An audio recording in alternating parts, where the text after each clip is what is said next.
All right then, in part one of our look at activity-based costing, I hope you came away with an understanding that that overhead can be allocated in different ways, and that what's going to win the day is going to be the logic with which we go about that allocation.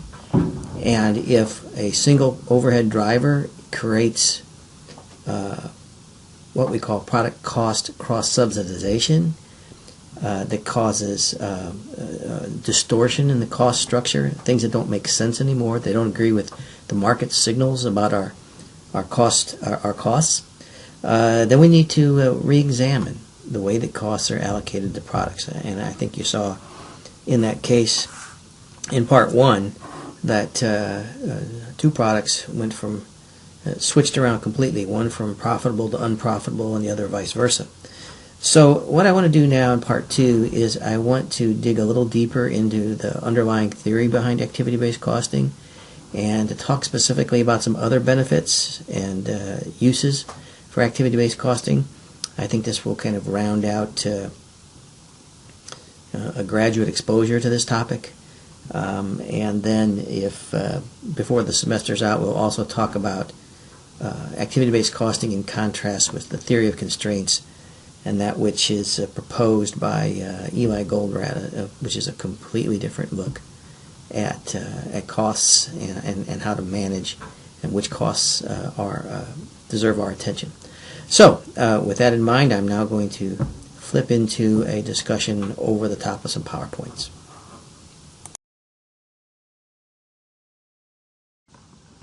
So let's talk a little more philosophical about the activity-based cost accounting model. ABC is a methodology that measures the cost and performance of activities, resources, and cost objects. Specifically, the idea here is that our resources are assigned to activities. Activities are what we engage in to support cost objects. That's creating products, providing services. And so we want to make this connection. We want to create this economic connection. The assumption is that activities consume resources, and acquiring resources is what costs us money. And at the end of the day, products and customers are the ones that consume those activities. So different customers in different proportion, different products in different proportion in the way they consume those activities. And that the costs should, the assumption is that the costs vary in proportion to activities. I might state that a different way. That sounds a little bit like gibberish. Let me state it in a way that might make more sense to you. If I can control the driver of the cost, I can control the cost. That's where we're ultimately going here. That if I want to try to reduce my costs, I have to reduce the activities, and by reducing the activities, I'll reduce the need for the resources to support those activities. So that's what ABC is all about. I'll give you a simple example just so I can get this into your head a little bit. If we have a company and we do weekly payroll and I have 10 people in the payroll department, if the cost driver or activity driver is the number of times, the number of paychecks that we write, that it costs me money to support a payroll department to write paychecks, could it be that if I did payroll less frequently, i.e. monthly instead of weekly, that I could reduce the amount of resources needed to support the payroll department? That's, in a nutshell, where we're going with this. Okay? But it's more than that. It's more than that, but that's just a simple example. When you talk about ABC in the big picture, there's really two different applications of ABC. One is the cost assignment view. That's the vertical boxes here, which we just dealt with in the part one, where the cost object was a product, and we were assigning the cost of resources by way of activities to cost objects. And we did a product profitability analysis and decided that the high-end fan was a loser and the small fan was a winner, and that sort of thing. You can also use that same framework for purposes of design for manufacturability, and we'll talk about that just a little bit. How do we make the product? what types of parts are used, what do those parts entail in terms of the work activities required to have multiple different types of parts, non-standard parts, more parts, fewer parts. Should we have some things pre-assembled outside the factory? We'll talk about that in just a little bit. But I think there's also another angle here that is very important to my way of thinking, and that is the cost of internal business processes. So that as we look horizontally across here, we have these operational cost drivers. For example, the cost of a purchase order. What does it cost to process a purchase order or pay an invoice at your organization? What does it cost to process a paycheck? What does it cost to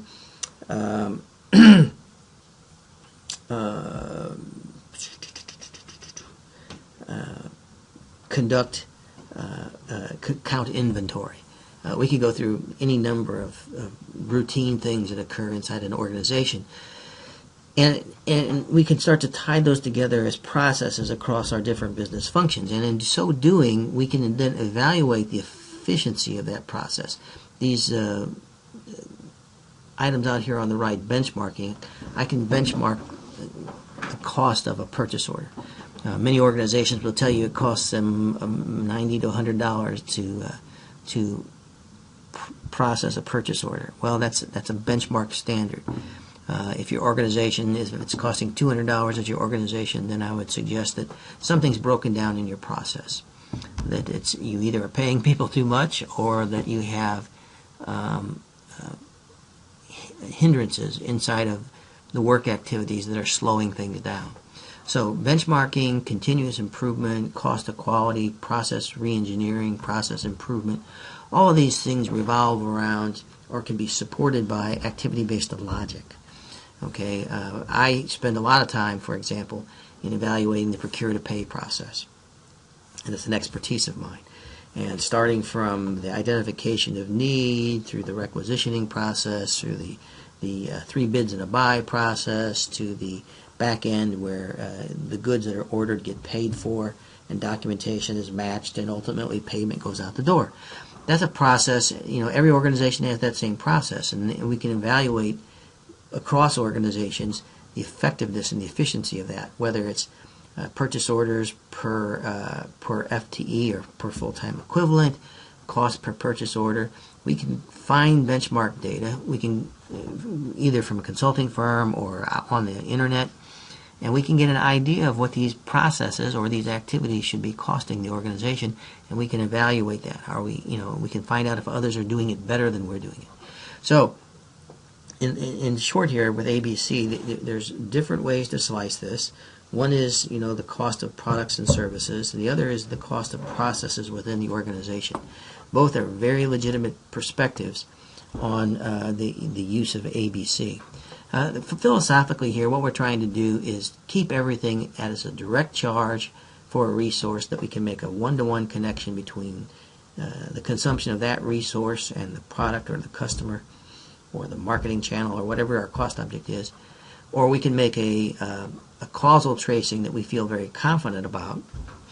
But the last thing that we want to do is basically just make some broad allocation based on a factor that really has no economic relationship whatsoever between the resource, the cost of the resource, and the product or customer. So any sort of allocation is really a last resort. So that's the philosophy of this, is we're trying to make real connections between the resource consumption and our cost object. In doing so, when we get down to these causal allocations and these causal connections, we have to recognize that the overhead costs really can be categorized in four different categories. Unit level, batch level, product sustaining, and facility sustaining costs. Let me jump to the last one first. When we talk about overhead category of facility sustaining, we're talking about the resources that we expend to simply have a building, okay, and to have a parking lot, and to have a parking lot that's lit with security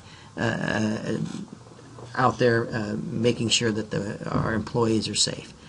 Those costs Activity-based theorists reason do not belong or should not be charged to any product, because any allocation of costs of that nature, there is no causal connection. So you're only going to make it more difficult to understand product line profitability if you assign those costs to the product. So therefore, they take them off the table right off the bat. They focus on these three other categories of costs: unit, batch, and product sustaining, and how can we connect those costs to the products. So step number one is identify the nature of those costs, and step number two is how to drive it to the product itself.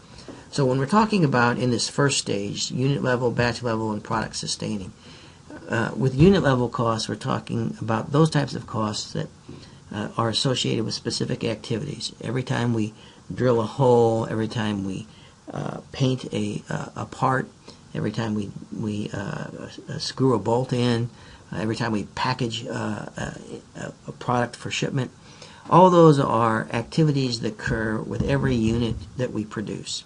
Okay, every unit that we produce requires that activity. So we want to find a unit level driver for those types of costs. The second category of costs is batch level costs, and these occur every time we switch over and produce a different kind of a product. So if you're making a high-end lawn tractor on Tuesday, and then on Wednesday you're going to make a changeover, and that changeover is going to be for the production of a moderate or a lower tier lawn tractor, then you have to switch out your die, your tools, your tooling, and so forth, and you have to prepare the staging area for a different kind of a product. That means you're going to you're engaged in certain things that are specific to that batch. Moving materials in place to support that batch, purchasing the necessary parts, whether that's a different engine, different types of tires than it is for the high end, scheduling that production, setting up the machinery for the new product, doing inspection on the items that run through the machinery after you get set up for the new production, whether you're stamping parts or whatever it is. Those are all batch related. Okay, they are a cost of production of multiple types of products. Okay, and we want to assign those based on how many batches that we are producing of the various products. When we talk about product sustaining costs, we're talking about the IT and the engineering and the QC, quality control, the designing and testing resources that are required to sustain a product line. Okay, so that is a cost of simply having a diverse product line, not the cost associated with doing multiple batches of goods or how many units we produce, but simply we have to have a certain organizational support if we're going to have that product line. So those are the three major categories of costs from an activity-based perspective. I already mentioned to you the facility sustaining charges, plant management, groundskeeping, housekeeping, security, all those types of things. We don't assign those by way of ABC model to the products themselves. So stage one, recognize the types of costs that we are dealing with. Do they go up with every unit that we produce? Are they incurred just simply because we run multiple batches, or are they there because we are supporting multiple product lines? So after we recognize that, then we find a way to allocate those costs and those categories to the products themselves. So if it's an activity-related cost, we're going to assign it on what they call a volume-based driver. How many units did you produce? How many hours did you work? How many machine hours were worked? Those are what we call unit level cost drivers. Other types of costs that are at a higher level, facility sustaining and batches, we will use different kinds of metrics to assign those to the cost objects. So we might be looking at batches, we might be looking at sales orders, we might be looking at anything that's not necessarily related to how many units that we're producing. Okay, so we'll find an alternative way. A couple of factors to consider is, before we go through this drill, there are things you have to think about. Now, first of all, there's the cost of measuring these drivers. These drivers just don't come out of nowhere. We have to identify them and we have to measure them, and there's a cost to that measurement. We also have to deal with, is that metric that we're going to use to assign costs, is that reasonably correlated to the actual consumption of overhead? This goes back to our regression type of analysis. So do we have a causal factor here, or are we just shooting in the dark? So we want to see a degree of correlation between the cost driver itself and the actual consumption of overhead. And in some cases, we have to be concerned about what that cost driver might do to company strategy.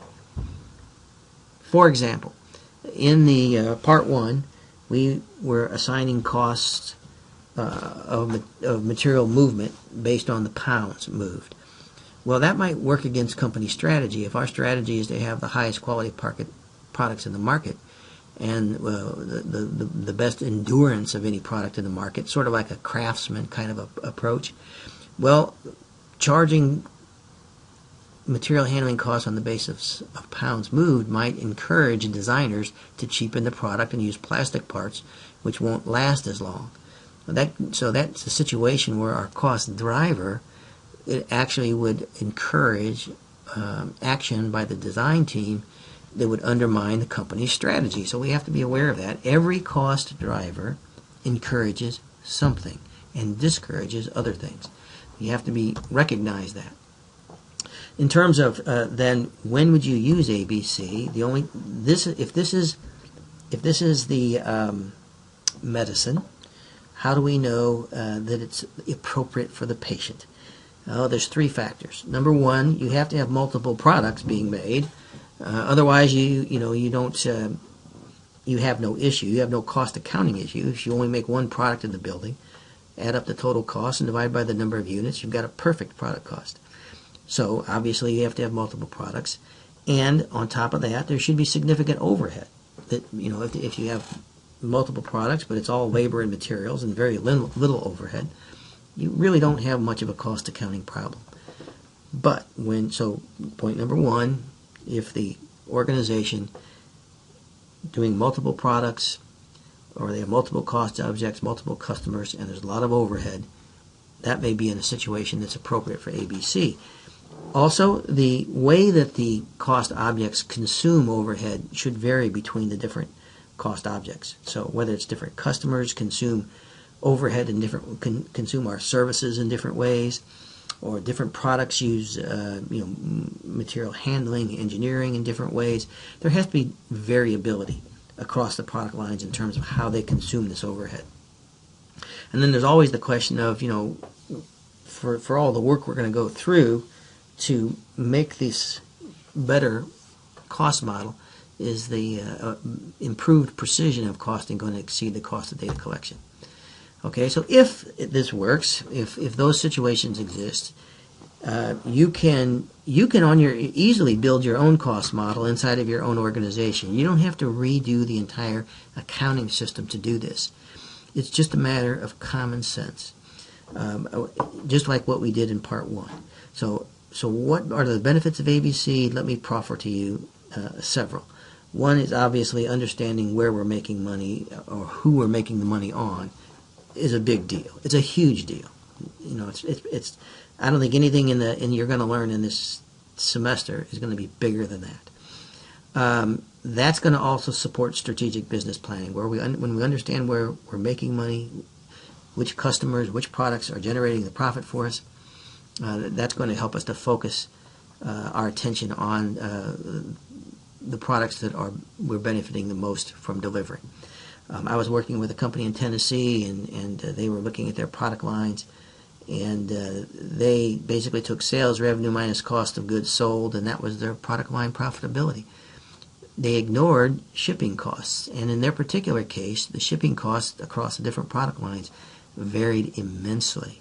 We got in and did an ABC analysis and showed them that some of the products they thought they were making money on, they were actually not, because the cost to ship them was exorbitant because they were very heavy. So simple things like that can really bring get the attention of management. Obviously, if we have better costs, we have better on the better enabled to price to match our costs. People will not tell you that your price is below what they think your cost is. Nobody's going to tell you that. It's up to you to manage that. And people will buy from you all day long if they feel like that's the best deal and you're way below everybody else's price. They're not going to ask you whether or not you think you're making money. So pricing is important. To price properly, you have to understand your cost structure and which product lines to get out of. Discontinue. Also the channel strategy. There's a cost to each marketing channel, whether it's the internet or retail stores, or how do we want to handle these things. All those costs can be accumulated by way of ABC. Another benefit of ABC is this design for manufacturability. I alluded to this earlier. The mantra of design for manufacturability is really fewer parts and more common parts. So, a simple example of an old cassette tape. They used to have multiple different ratchets to hold the cassette together, different size screws. You think, well, what's the big deal? Well, what is the big deal? How about if we simply make a common ratchet for both corners of the cassette structure, and if we use snaps together and get rid of the screws entirely? You say, well, we'll save a little bit of money. Well, it's more than that. You're going to save on labor, time, and assembly, yes. You may save on equipment if you're actually producing your own screws, probably not likely. But here's the deal with design for manufacturability. Fewer parts and more common parts, and recognizing the cost of those parts means less purchasing. We're not going to have to purchase as many parts and make as many orders, less receiving, fewer inspections, fewer inventorying activities, less quality control and inspections, less material movement and handling, which all means less invoices being paid because we're ordering less frequently. All those things are what we call the cost of the hidden factory, and they stem from design. So ABC and ABC logic should be embedded in your design process, and the engineers should, they don't like this, I can tell you that. The engineering people do not like the accountants telling them how to design things, but it's an extremely important thing in terms of managing the overall cost, because as the design goes, so goes the cost. Another way that ABC might be used in your organization, a simple example here, if you're in the purchasing department, and I challenge my undergraduates with this, your budget in the purchasing department is $710,000. Most of that is salaries, some travel, some supplies, some training costs. Facilities charge is basically, space rental. If you saw a budget of this nature, how would you lower costs? What if management said you need to lower costs 20% in your department? What are you going to do? The budget doesn't speak to activities of work, so you would have to untangle this and say, maybe if I looked at the purchasing department differently, maybe if I looked at it on the basis of the activities and the resources that are involved in the work that we do. And so I break that $710,000 down into time spent updating parts lists, time spent with supplier records, processing orders, negotiating terms, processing invoice questions from our suppliers.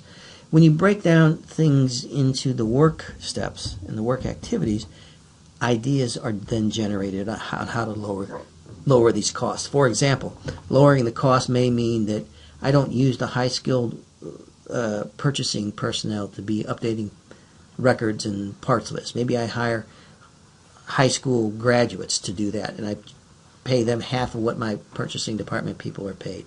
That's one way to lower the cost. Maybe I begin to now look at technology solutions. I can rather than taking phone calls from my vendors, I can set up on the internet where they can go in with the purchase order number or their invoice number, and they can search to see where it's at in the process. check is cut, it's in the mail, or whatever they need, so that we don't take time out in our day to answer phone calls to tell them what's up with their invoice.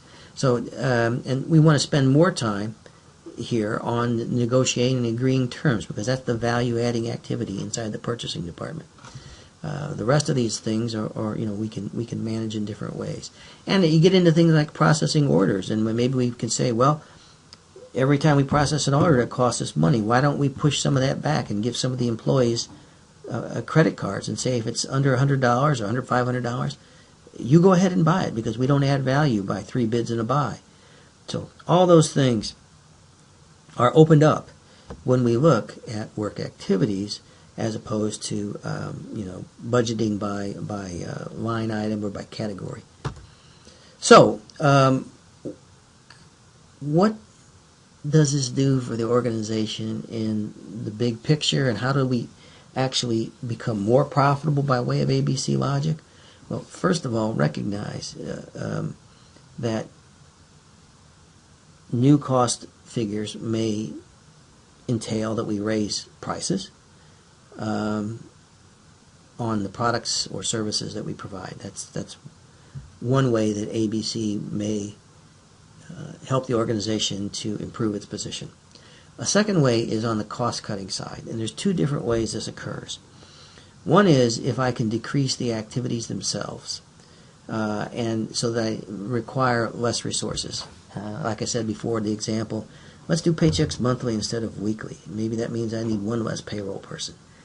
I push credit cards back to certain people who order copy paper all the time, and so if I have enough of those people in my organization, maybe I can shed one purchasing department intern or something of that nature, or I can reduce the price of the activity, like I was mentioning before. If I recognize certain activities don't require a high skill set, I can make sure that I'm assigning the appropriate personnel to the types of work that their skill set supports. So all these things, the point is that just changing activities doesn't do anything for you. It does not lower your costs. For you to get to the cost reduction step of activity-based logic, you then have to say, okay, I've freed up resources. I don't need as many people doing this work anymore, because we're doing less paychecks, we're issuing less purchase orders, processing fewer invoices, but I don't save any money until I then redeploy those resources to more productive endeavors. That is, i.e., or I terminate those and free up those resources, and they can move on to other things because we don't need that work done anymore.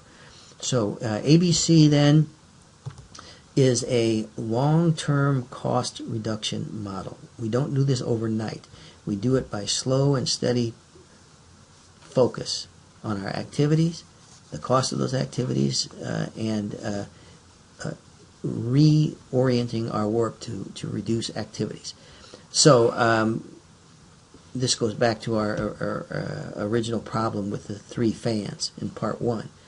How would ABC have changed what they were doing? Well, one thing they might have done is they'd say, let's focus on our high volume line. That's what we do well. That's where our profit is. That might have improved their position. And there are some people who say that what ABC does is it causes organizations to do exactly that, to focus in on their most profitable product and to the exclusion of low volume lines. Because low volume lines are expensive, therefore companies might not get involved in nascent markets. That might not be as experimental because they realize the cost of experimentation is high. That's a downside to ABC. But the ABC theorists would say, no, it's still good. It shouldn't stop you from experimenting. It shouldn't stop you from being involved in low volume lines that may become bigger. You just have to recognize the cost of that activity. That would be their point of view. Its critics would also say ABC is going to cause organizations to focus on simple, mature products, and not go the extra mile, not move forward technologically, and that would all be not good for the organization. And certainly it's going to cause the pricing on low volume products to go up, and that may have implications for those lines altogether. So that's kind of part two, a deeper dive into ABC logic. I hope that you found it. I hope you found it helpful. It's a very mature product, mature insight, I think. And no matter whether you're an accounting person or not an accounting person, it's really something fundamental to business. And so I will close there.